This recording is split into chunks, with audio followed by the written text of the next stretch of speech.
আসসালামু আলাইকুম। কেমন আছেন সবাই? আশা করি যে যেখানে আছেন আল্লাহর রহমতে ভালোই আছেন। আজকে আমি বানাবো হলো মাছের কাবাব।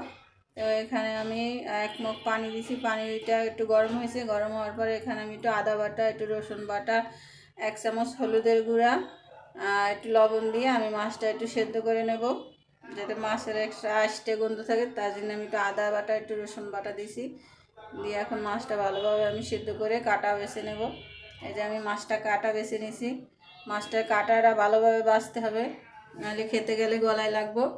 এখানে আমি ধনে পাতা দিছি, কাঁচামরিচ কেটে দিছি, আমি পেস্টটা একটু বেরেস্তা করে দিছি। দিয়ে এখানে আমি আগের থেকে আলু 2টা সিদ্ধ করে মিক্স করে রাখলাম, সেটাও আমি এখন এখানে দিয়ে ভালোভাবে মেখে নেব। এখানে আমি একটা ডিম ভেঙে নেব, ডিমটা দিয়ে আমি ভালোভাবে মেখে নেব। এখানে একটু লবণ কম হয়েছে, যেহেতু আমি মাছ সিদ্ধ করার সময় লবণ দিয়েছিলাম। এখন আবার একটু লবণ দিয়ে আমি ভালোভাবে আবার মেখে নিছি। মেখে এখন আমি হাতে একটু তেল লাগাই নিছি। এখন এই যে আমি চপটা বানাবো। এই যে আমি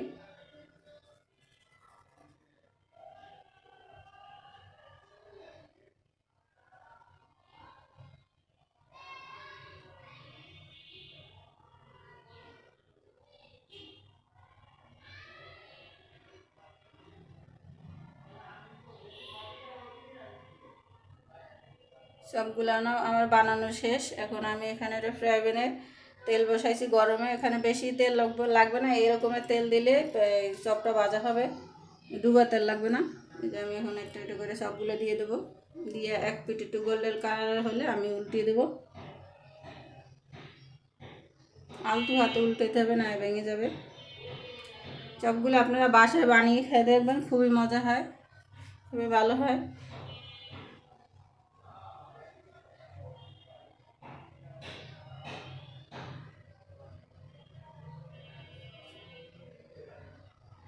আমার এক পিঠ উল্টাই দিয়ে দিচ্ছি, এখন আর এক পিঠ উল্টাই নেব। ভালোভাবে ভেজে নিতে হবে মচমচে করে।